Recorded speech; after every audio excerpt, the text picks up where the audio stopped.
Bienvenidas a todas, gusto en saludarlas y saludar. Sean todas bienvenidas a una nueva reunión de nuestro Apocalipsis.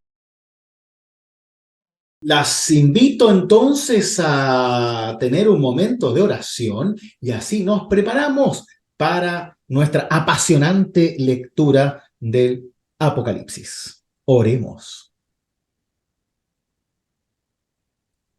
Amado Padre Celestial, te damos gracias por ponernos una vez más frente a tu santa palabra. Llénanos con ella de vida, de esperanza y fortaleza, para que así, junto con la visión de Juan, nosotros también podamos vivir del cielo y la tierra, siempre aferrados a ti, a tu fe y a una esperanza inagotable.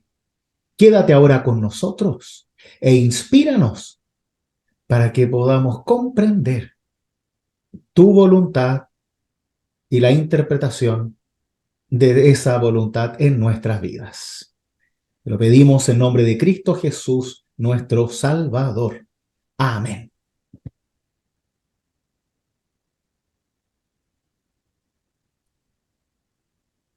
Estuvimos la semana anterior viendo estos sellos que ciertamente nos van mostrando un poco esa realidad que van a tener los cristianos en la época de redacción de este Apocalipsis en el Imperio Romano.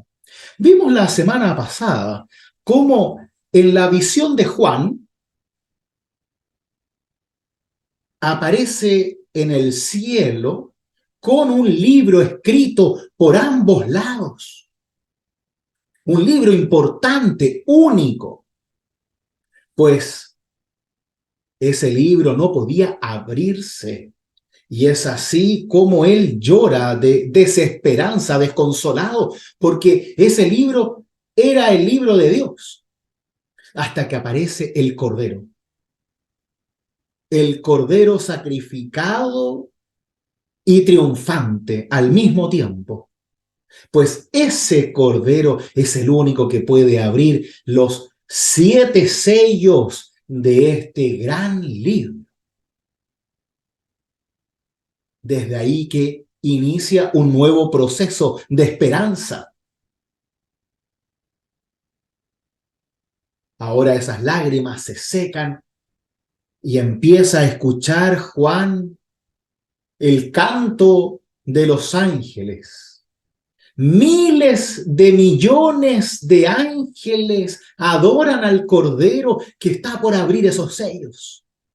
Los 4 seres vivientes, los 24 ancianos y todo el ejército celestial, todos se postran ante el Cordero y lo adoran con cantos celestiales, como una entrada triunfal hacia la apertura de esos sellos. Pues ahora veremos cómo el Cordero, Cristo resucitado y victorioso, abrirá esos sellos para nosotros.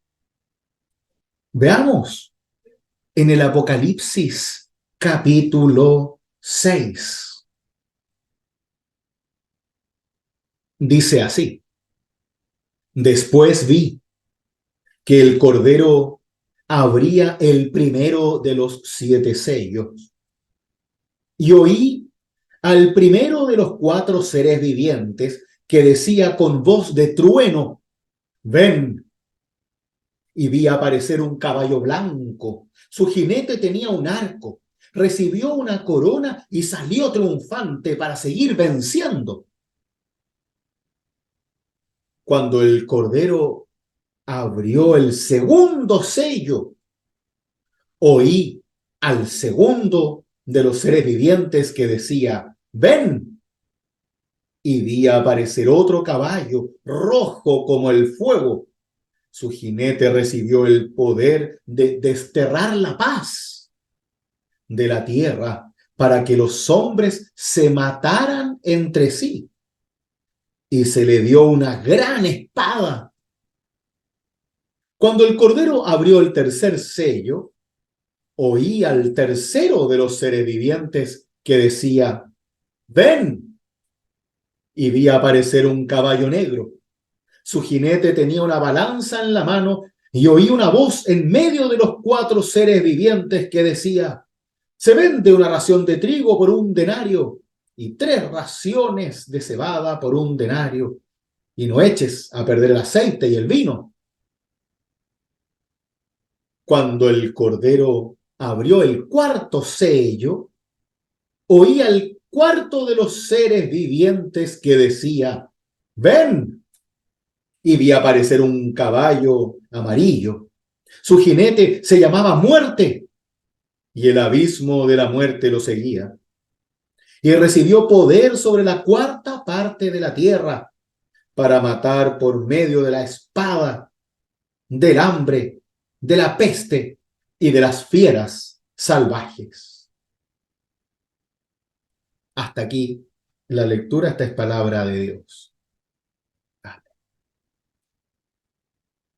Veamos en primer lugar estos primeros 4 sellos que nos reflejan una realidad desde la visión comparativa del Imperio Romano.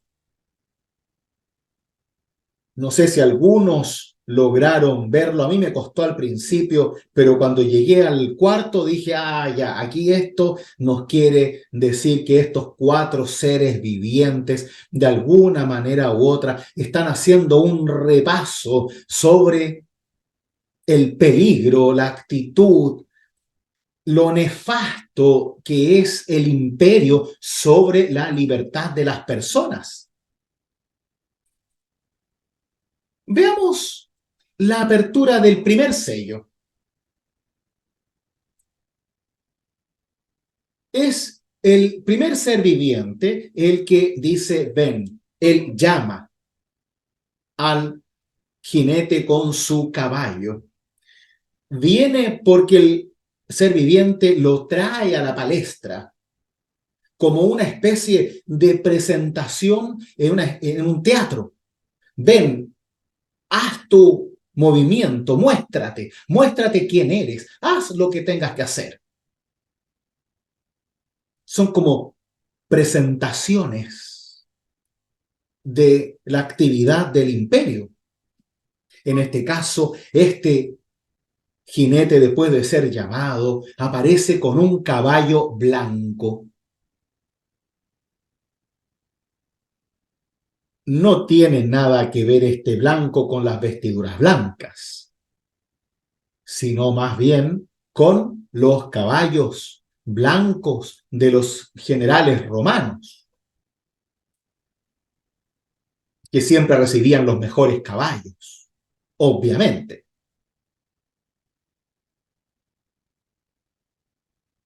Y este jinete tiene un arco, tiene una corona y sale triunfante. Escuchen, para seguir triunfando, seguir venciendo, que era uno de los grandes problemas que tenía el mundo conocido con el Imperio Romano, y es que ganaba siempre. Y como usualmente la historia la cuentan los que ganan, esas victorias eran aún más apasionantes desde la estructura romana. Claro, no siempre ganaban, batallas perdían, pero las guerras las ganaban. Entonces estaba esta sensación de que el Imperio Romano era de alguna manera u otra invencible, porque podían moverse de manera bastante más rápida que los imperios anteriores por los caminos que ellos mismos hacían. No se metían en batallas que tampoco les traía muchos réditos, sino que estaban ahí conquistando los lugares a donde debían ellos conquistar para obtener tributos, obtener tierras fértiles especialmente y esclavos. Desde ahí que este jinete vestido con el caballo blanco, el arco y la corona nos muestran esta violencia física del imperio a través de las batallas, de la guerra, de las armas. Algo que ciertamente todos podían comprender de manera muy simple, ¿no? Son reyes de la tierra, se creen dioses además y ejercen el poder de la violencia militar. Y sigue venciendo, como que está preparado para ganar y gana siempre.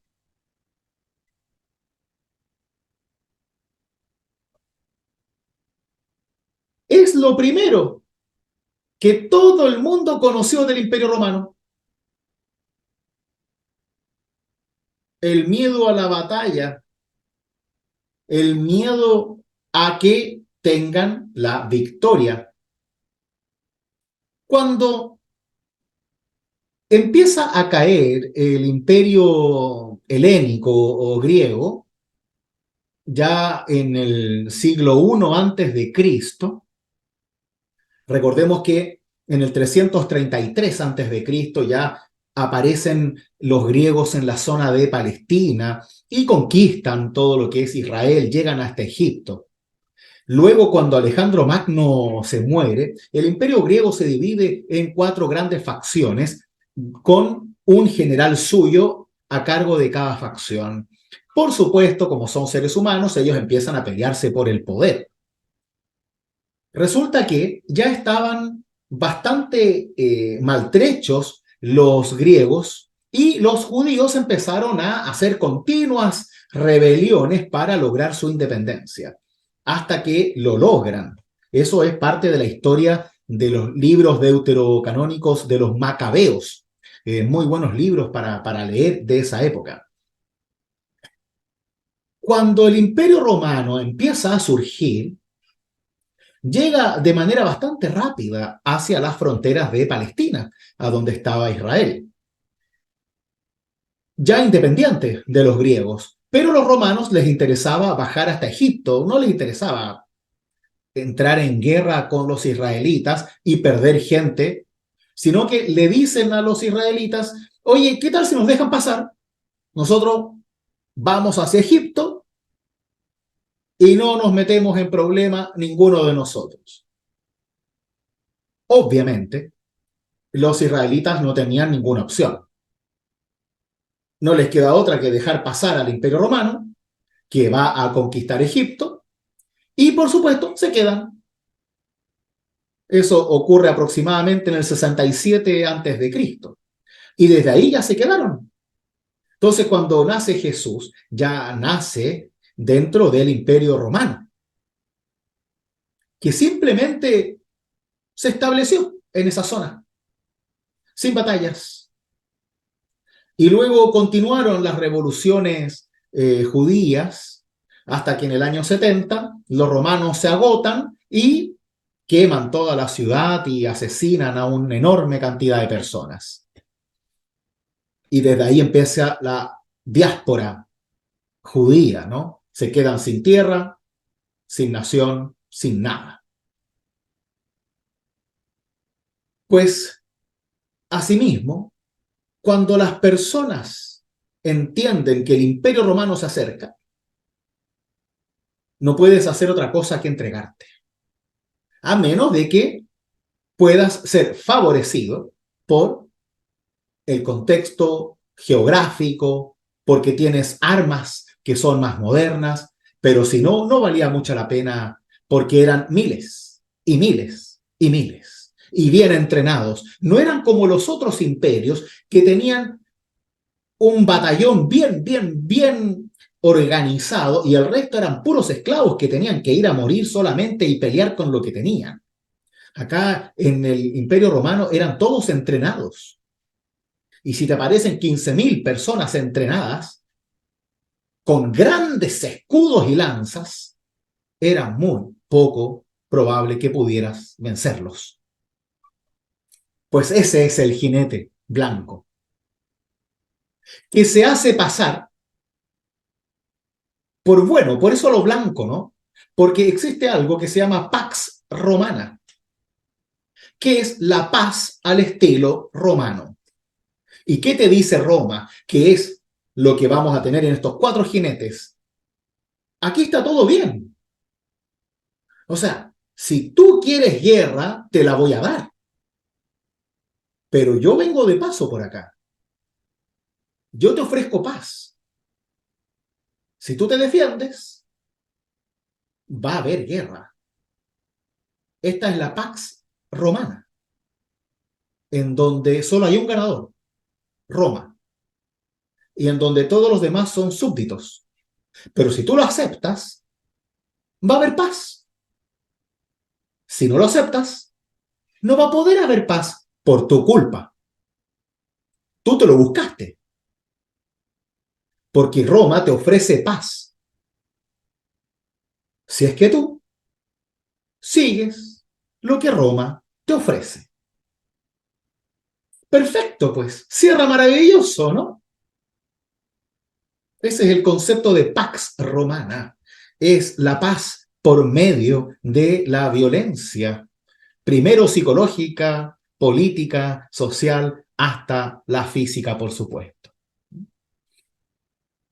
Así aparece este jinete armado que sigue venciendo. Vence con la labia primero, ¿no? Mientras las personas van escuchando que se acerca el Imperio Romano, pues bien, se acerca la victoria de Roma, se acerca la muerte de nuestros seres queridos. Vamos a ceder hasta la paz, Pax Romana, o vamos a ir a la batalla. Pues este jinete te ofrece esa Pax, que en realidad no es mucho ofrecimiento, ¿no? No tienes otra opción. Así llegamos al segundo cordero. Perdón, esto en la Biblia sale como una aclaratoria que dice que representa al pueblo de los partos que ocupaba la región oriental del Éufrates y que era una amenaza para el imperio.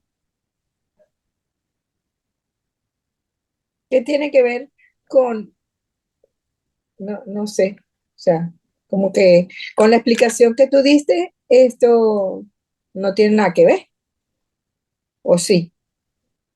Bueno, como todo, pueden haber distintas interpretaciones, ¿ya?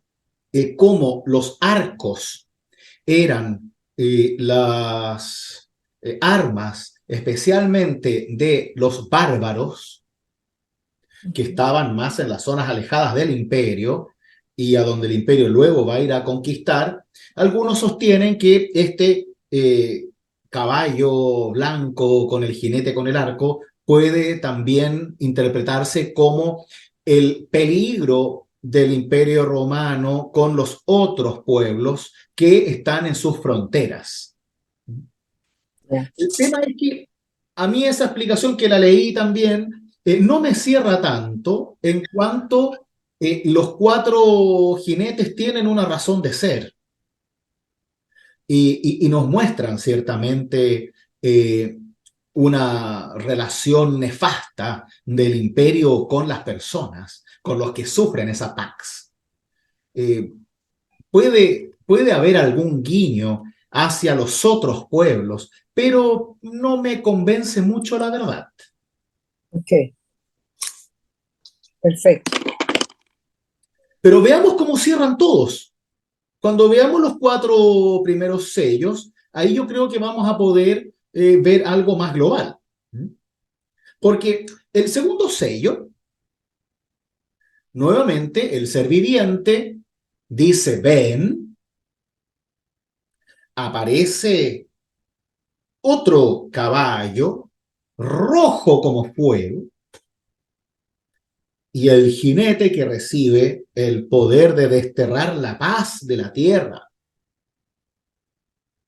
Para que los hombres se mataran entre sí y se les dio una gran espada. No queda mucho para la explicación ahí, ¿no? O sea, ahí está nuevamente este tema de la Pax Romana, ¿no? Que es algo que está en todo lo que Roma hace, es un control absoluto, en este caso también para hacer que los demás se maten entre ellos, que a la larga todos sabemos que el Imperio Romano utilizaba esclavos, siempre las personas que no podían pagar, por ejemplo, como lo hemos dicho más de alguna vez, eran tomados como esclavos y el esclavo o se queda trabajando en la tierra o se queda como guerrero, ¿no? Y así hace que se maten entre todos a la larga. Es rojo como fuego porque de alguna manera nos quiere hacer entender que el Imperio Romano viene a encender el mundo, viene a quemarlo, viene a hacer un incendio que arrasa con todo. Por ejemplo, la gran diferencia entre un terremoto y un incendio es que en el terremoto las casas se caen, pero quedan las cosas ahí. En el incendio no queda nada. Es muchísimo más desolador un gran incendio que un gran terremoto. El olor del incendio queda por mucho tiempo. Es tremendamente más poderoso.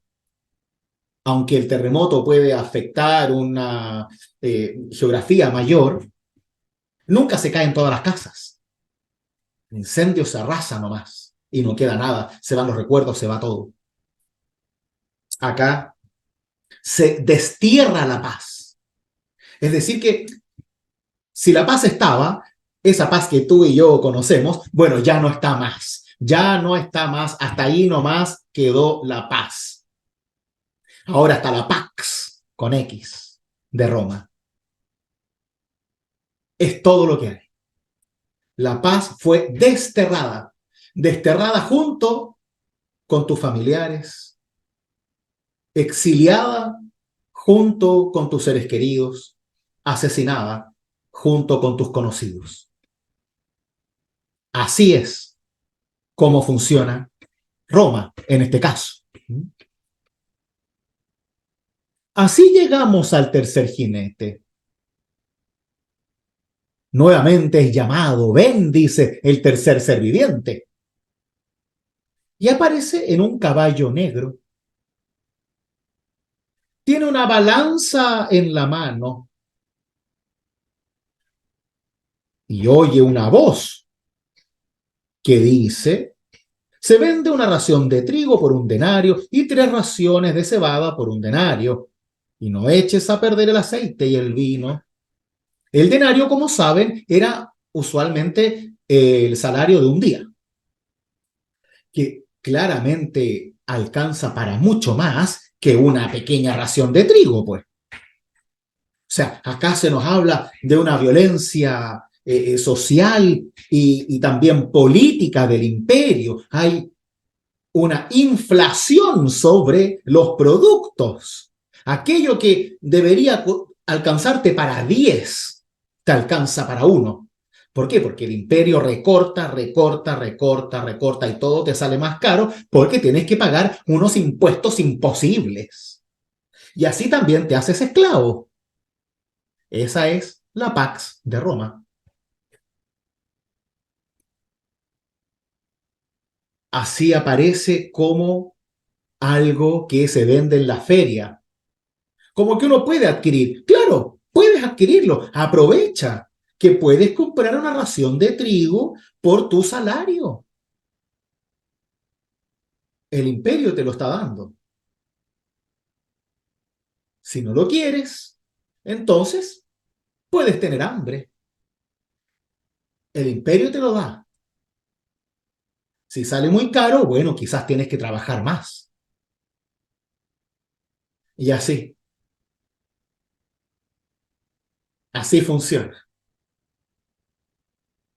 ¿Y a qué se refiere cuando dice no eches a perder el aceite y el vino? O sea, es porque ellos, porque, porque los comunes, la gente en sí misma, quizás no podía comprar eso. Entonces, eso era para, para los, para los ricos. Mira, en general, especialmente el tema del aceite, ciertamente era caro, pero no es que el resto no lo pudiese conseguir. Ahora, sí son cuestiones que están más reservadas en el ámbito festivo, ceremonial, ritual. Y los rituales estaban mediados por la religión romana. Tu aceite, tu vino, debe ser entregado a los dioses romanos. Entonces debes cuidarlos para que cuando los necesites para hacer el ritual o prender incienso, por ejemplo, hacia el César, los tienes que tener, porque si no lo tienes, te vas a la cárcel, que era lo que les pasaba a los mártires, que no hacían los rituales para el Imperio Romano. Entonces los apresaban y los terminaban matando. Por eso no se puede, no es solamente echar a perder, sino que desecharlo. Úsalo con sabiduría. ¿Por qué? Porque son para la adoración en el imperio y no para ti. Esto no se trata de usar el aceite para ungir el cuerpo de Jesús, sino para adorar a los dioses romanos. El vino no es para tu fiesta personal en tu casa, sino para las fiestas romanas. No te vayas a equivocar, porque todo es para Roma. Aunque Roma te dice que todo es tuyo, en realidad solo tú eres de Roma y el resto también.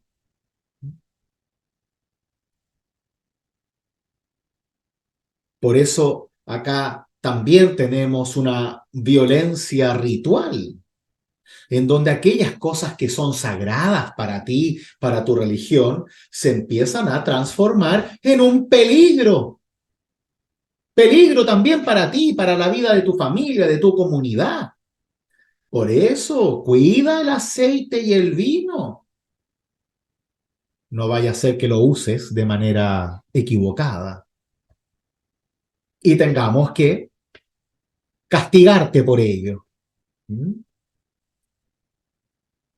Desde ahí que aparece el cuarto ser viviente. Ven, dice nuevamente, y aparece un caballo amarillo. Algunas traducciones hablan de verdoso o verde el color. Creo que debería ser más verdoso en realidad porque de alguna manera se asemeja a algo que está medio podrido. Por eso creo que el verde musgo debe ser como el color exacto.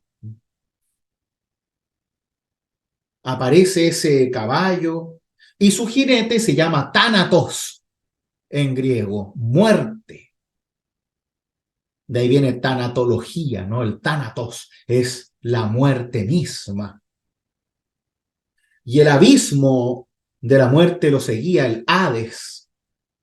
Ambas palabras de la religión greco-romana. El Hades es esta especie de infierno griego con la señora muerte.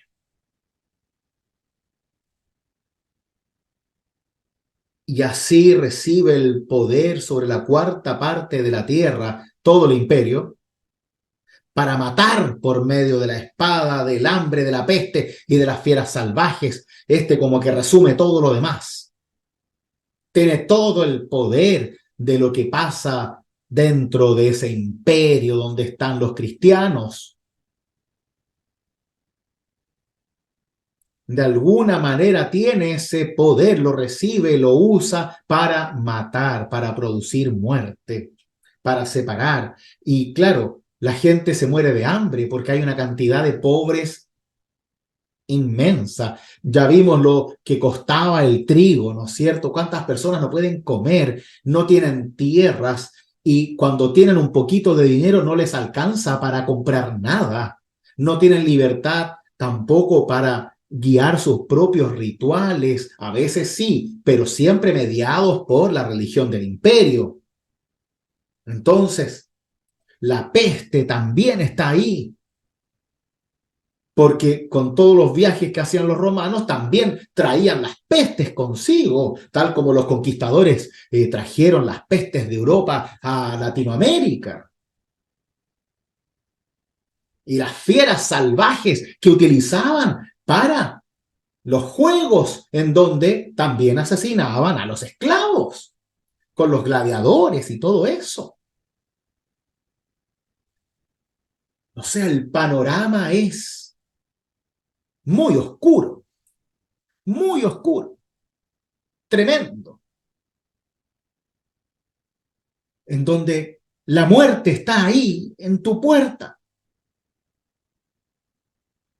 Es como el contexto del cristiano del siglo I, especialmente de finales del siglo I, siglo II.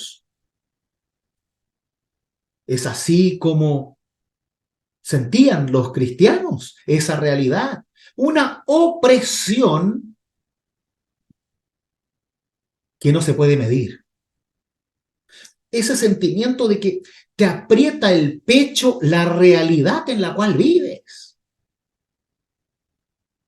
Porque a donde ves, solo ves una cosa, la Pax Romana. El poder de una victoria constante, el poder sobre la vida y la muerte, el poder sobre la sociedad, la política y la religión, el poder sobre todo. Y la gente se preguntaba, ¿no? ¿De dónde viene ese poder? ¿Será que Dios le dio ese poder al Imperio Romano para que fuera tan poderoso? Y ahí estaba el peligro. ¿Perdemos la fe? ¿Nos entregamos finalmente al Imperio Todopoderoso? ¿O podemos ver más allá de la Pax Romana la paz de Cristo? Pero para ello debemos seguir abriendo sellos. Nos planteamos ahora con esta lectura en donde vamos a salir un poco del imperio mismo para ver la obra, ¿no? Como tú lo decías. ¿Qué es lo que hace Dios? ¿O cómo lo recibimos los que estamos esperando la reacción de Dios? Leamos desde el versículo 9 en adelante. Dice: cuando el Cordero abrió el quinto sello, vi debajo del altar las almas de los que habían sido inmolados a causa de la palabra de Dios y del testimonio que habían dado. Ellas clamaban a voz en cuello: ¿hasta cuándo, Señor santo y verdadero, tardarás en hacer justicia y en vengar nuestra sangre sobre los habitantes de la tierra? Entonces se le dio a cada uno una vestidura blanca y se les dijo que esperaran todavía un poco, hasta que se completara el número de sus compañeros de servicio y de sus hermanos que iban a sufrir la misma muerte. Y cuando el Cordero abrió el sexto sello, vi que se produjo un violento terremoto. El sol se puso negro como ropa de luto. La luna quedó como ensangrentada. Los astros del cielo cayeron sobre la tierra, como caen los higos verdes cuando la higuera es sacudida por un fuerte viento. El cielo se replegó como un pergamino que se enrolla, y todas las montañas y las islas fueron arrancadas de sus sitios. Los reyes y los grandes de la tierra, los jefes militares, los ricos y los poderosos, los esclavos y los hombres libres, todos se escondieron en las cavernas y entre las rocas de las montañas. Y decían a las montañas y a las rocas: caigan sobre nosotros y ocúltennos de la mirada de aquel que está sentado en el trono y de la ira del Cordero.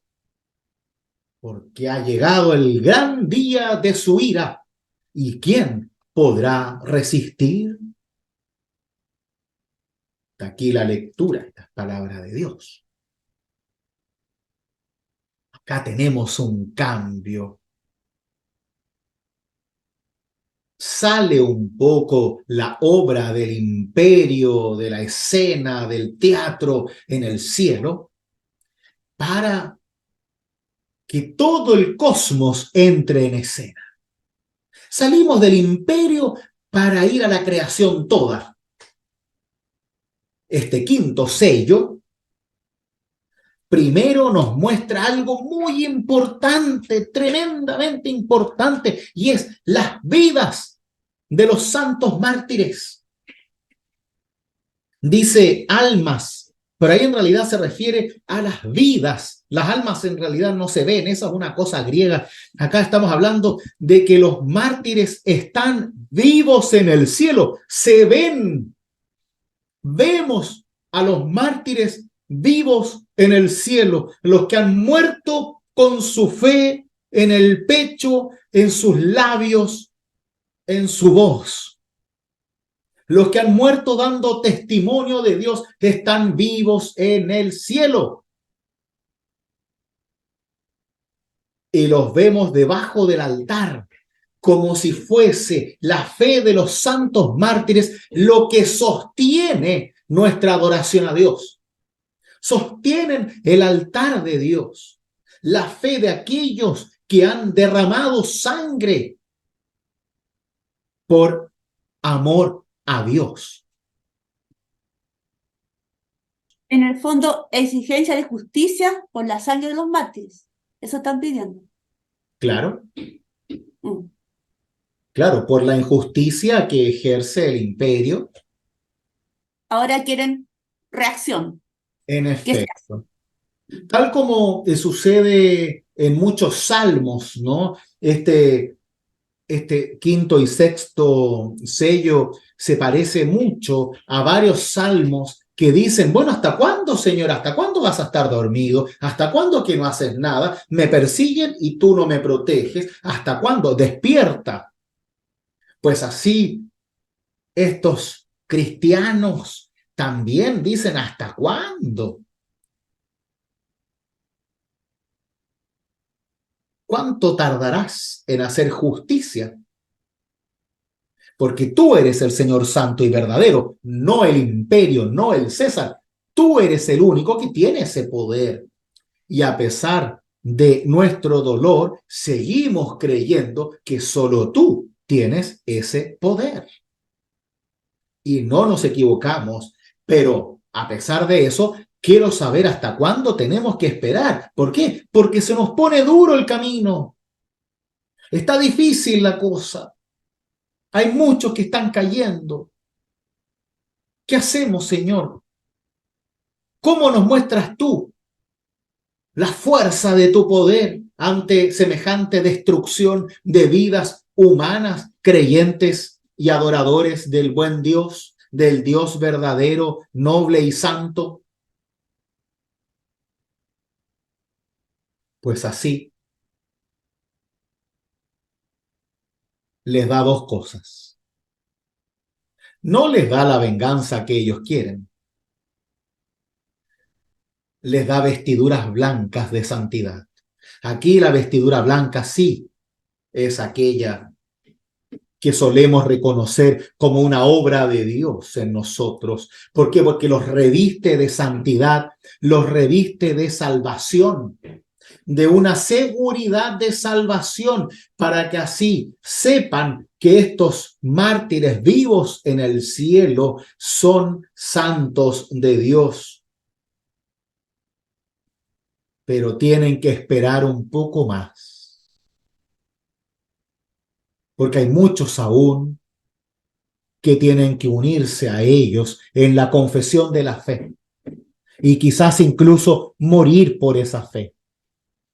Pero así es la realidad del imperio desolador de los 4 primeros sellos. Ahora ellos deben entender que los santos mártires están vivos y vestidos de blanco en el cielo y que aún deben resistir los que están en la tierra. Porque es precisamente en esa resistencia y en la fidelidad a Dios, como veíamos en el capítulo 3, esa fidelidad que debían tener las iglesias de las cartas, que tienen que resistir. ¿Por qué? Porque Dios va a salvarlos, Dios va a rescatarlos. Y recuerden, los santos mártires ya han sido salvados. Si bien fallecieron, murieron, se desangraron en la tierra, en el cielo visten vestiduras blancas de salvación. Y ahí está nuestra esperanza. ¿Por qué? Porque no tenemos puesta la esperanza en las cosas de la tierra, sino en el cielo. Y eso es algo que tenemos que tener muy en cuenta. Si no, vamos a estar constantemente en una pelea con Dios. ¿Por qué? Porque si me muero es algo malo, cuando en realidad lo que yo quiero es estar con Dios. Y para el mártir, ese martirio es lo que debe suceder para que tú sufras como Cristo y estés con Dios. Y te revistas de esa vestidura blanca de salvación, de confianza total. Por eso los mártires podían morir dando gracias a Dios, dando gloria a Dios. No es porque eran locos, ni enfermos, ni psicópatas, sino porque tenían una fe tan grande que podían comprender que como esclavos estaban muertos igual.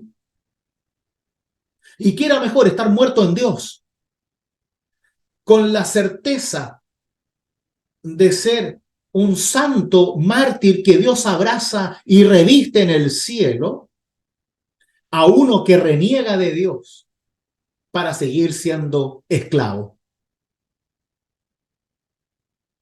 Y así, los mártires obtienen su promesa de salvación. Por eso creen y creen hasta la muerte, porque es ahí en donde realmente son libres, libres de la esclavitud que vimos recién, de la opresión, de la violencia. Y Dios les ofrece estas vestiduras blancas de salvación. Y ya lo vimos en los capítulos anteriores. Por eso pueden tener esperanza.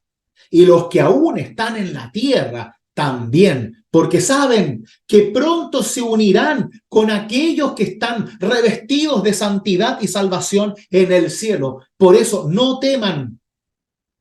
No teman, el imperio sigue con su violencia, pero tu muerte no es una derrota, es una victoria, porque nuestra imagen de la muerte está en la cruz de Cristo. Y cruz con su muerte vence la muerte para abrir la resurrección. Y si tú mueres, también eres un victorioso, una triunfadora de la muerte para que la resurrección de Dios obre en ti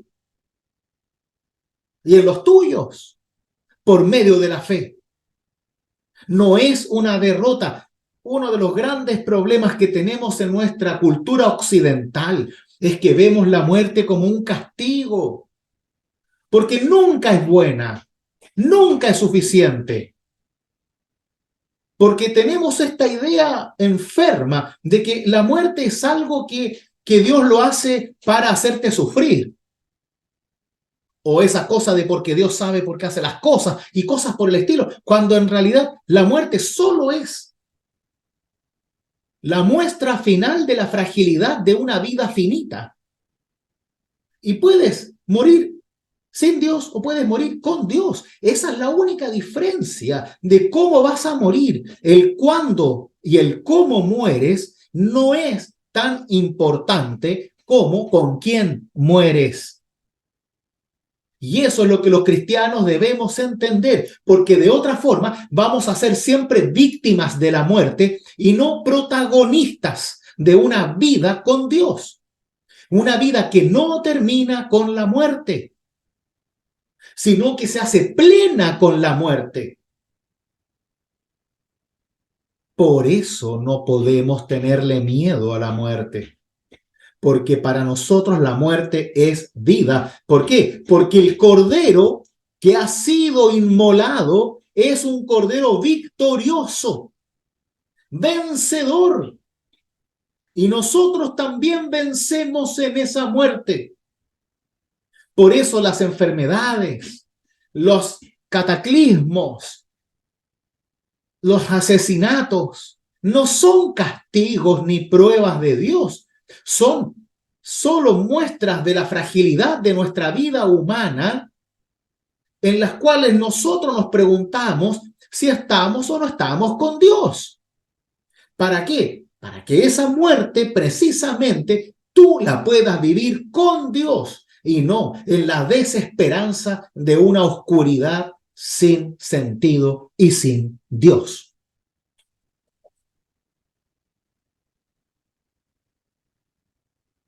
Eso es lo que tenemos que hacer como cristianos. ¿O vamos a ir corriendo, alejándonos constantemente de esta diosa muerte por miedo al Hades, al abismo, como si Dios no estuviera con nosotros? Porque no se trata de que Dios tenga que estar constantemente salvándonos la vida. Dios ya salvó nuestras vidas. Y eso es lo que debemos entender de una vez por todas. Y eso es lo que las personas del Apocalipsis también deben entender. Dios ya te salvó. Tu muerte, tu martirio, son solo un paso para tu victoria, no tu derrota. Porque Dios ya demostró su victoria en la vida. Y tú, como hijo, como hija de Dios, ya estás en la victoria del Cordero. Y nadie, ni nada, ningún poder del cielo ni de la tierra puede alejarte del amor de Dios ni de la salvación que es en Cristo Jesús. Si crees eso, ya estás salvada.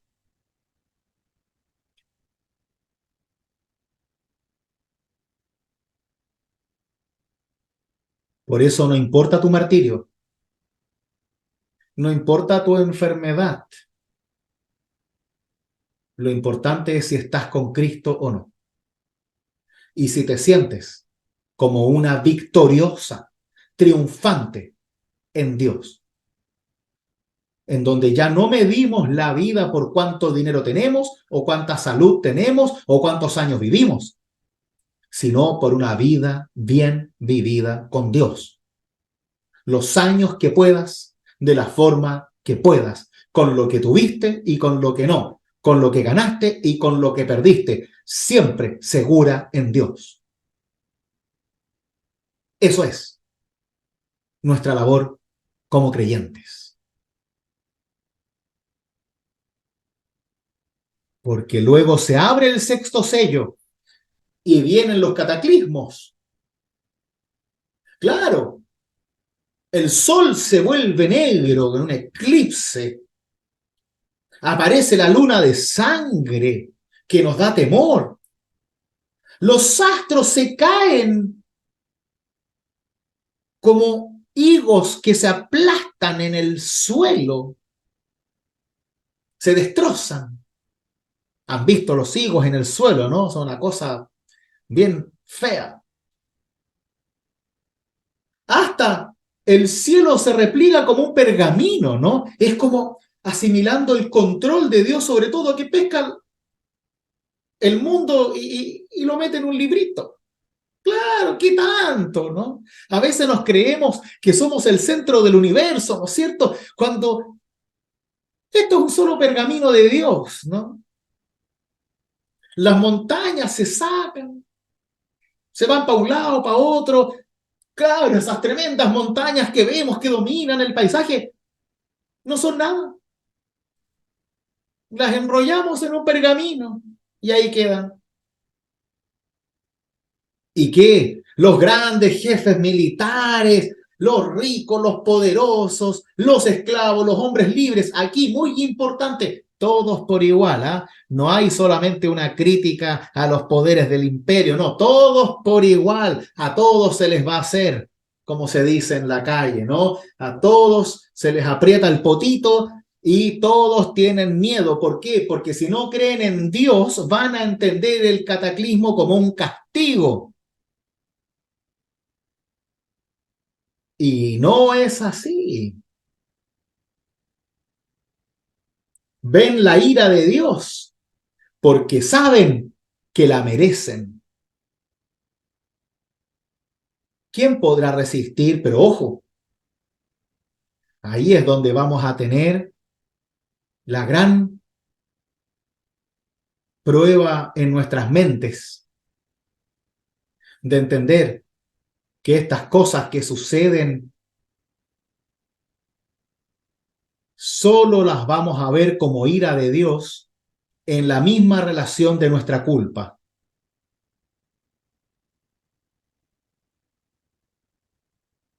¿O acaso no se han preguntado alguna vez si algunas cosas que les han pasado no serán un castigo de Dios o una prueba de Dios por tal o cual cosa? Porque mucha gente lo piensa así.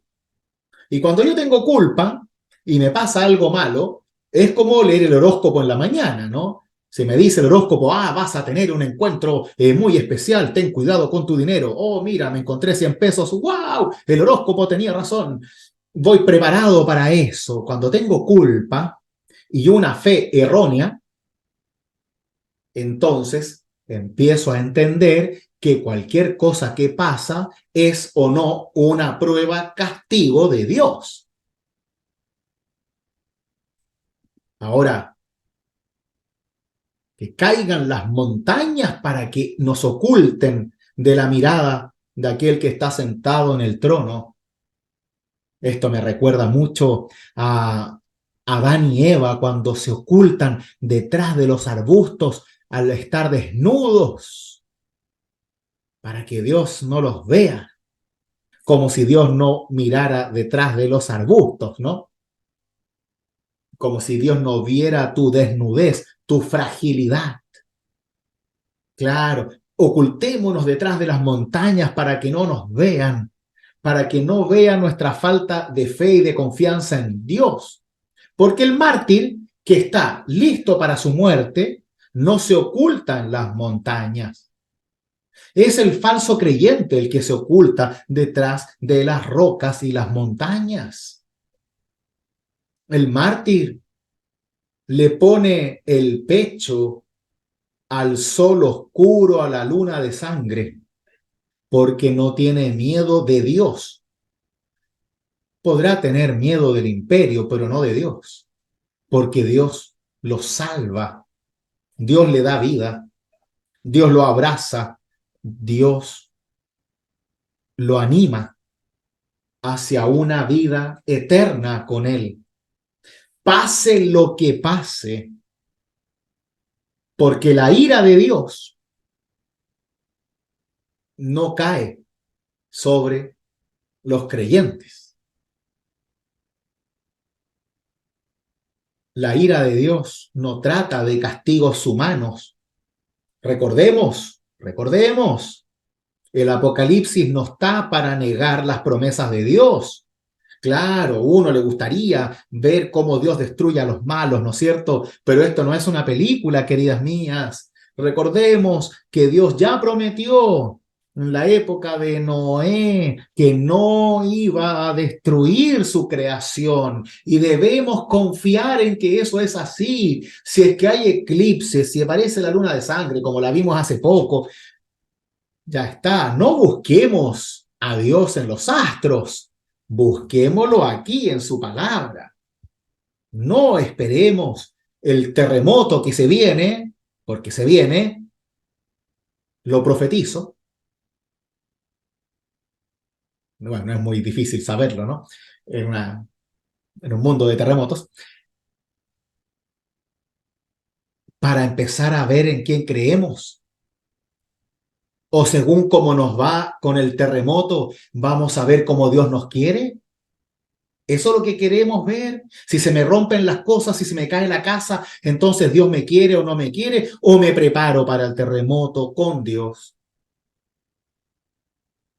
Porque hay cosas que yo no voy a poder solucionar.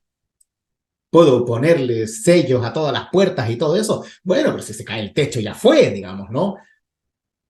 Eso es una prueba de Dios, o yo puedo prepararme para ese momento o para lo que venga, ¿no? Esa es la invitación, Claro. precisamente a tener fe en los momentos de cataclismo, de terremoto, de oscuridad, de opresión, de violencia y de muerte.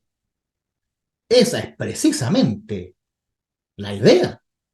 El proyecto cristiano es ampararte en Dios y no en la duda. Por eso debemos conocer a Dios al conocer a Cristo, para que no nos equivoquemos sobre nuestra fe en Dios al respecto de la vida que tenemos, lo bueno y lo malo, lo que nos duele y lo que nos hace bien, porque en todo ello estamos con Dios. Ya lo vamos a ver pronto en la apertura del otro sello, porque ahora ya viene la acción de Cristo, pero no se los voy a adelantar, porque eso será para la próxima semana. Misma hora, mismo canal. Quedémonos con la puerta abierta de la esperanza. Que pase lo que pase, Dios está con nosotros en Cristo Jesús. Que así sea, queridas mías.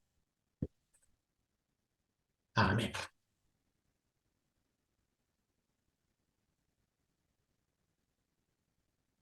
Bien, bien. No estuvo tan fácil hoy día, ¿ah? Estaba, estaban duros estos sellos de abrir.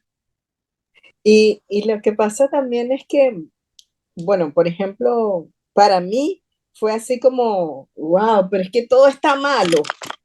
O sea, viniéndome a la realidad de ahorita, por todos lados que tú te metas hay una podredumbre tremenda, hay engaño, hay codicia, hay corrupción, o sea, es así como que, wow. Y por eso es que es tan importante que uno esté conectado con la palabra, porque si no, de verdad el desespero es total.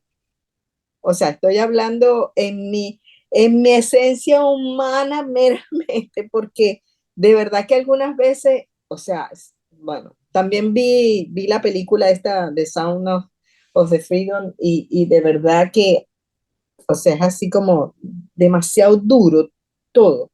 Entonces, o sea, es necesario oír la palabra.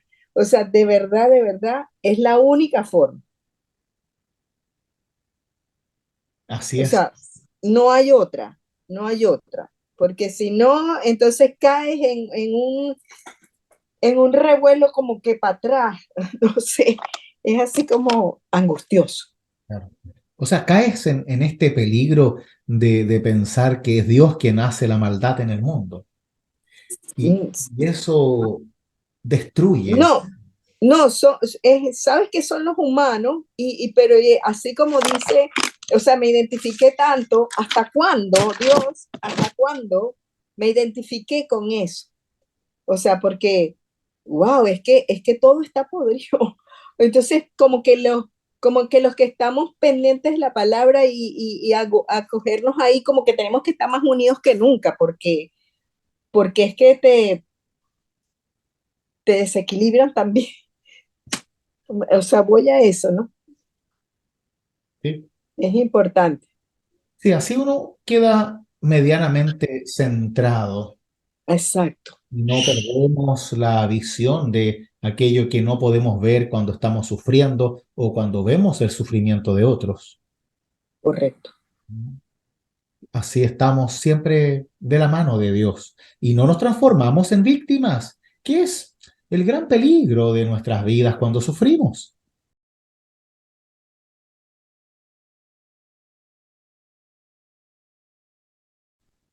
Bien, queridas, entonces nos disponemos para orar y así nos entregamos en las manos de Dios. Oremos.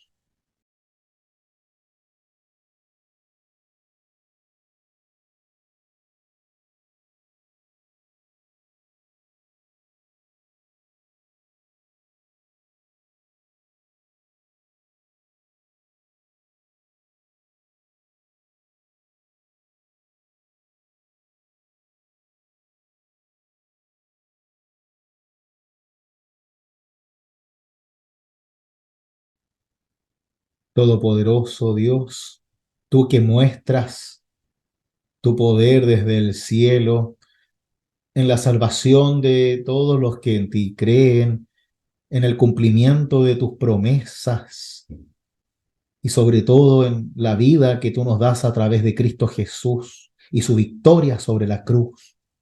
Permítenos vivir en esa esperanza, en esa certeza, para que así cada uno y cada una pueda encontrarse contigo en todo momento de su vida, en cada respiro, en cada día, en cada noche, en cada despertar y especialmente en el despertar después de nuestro sueño de la muerte.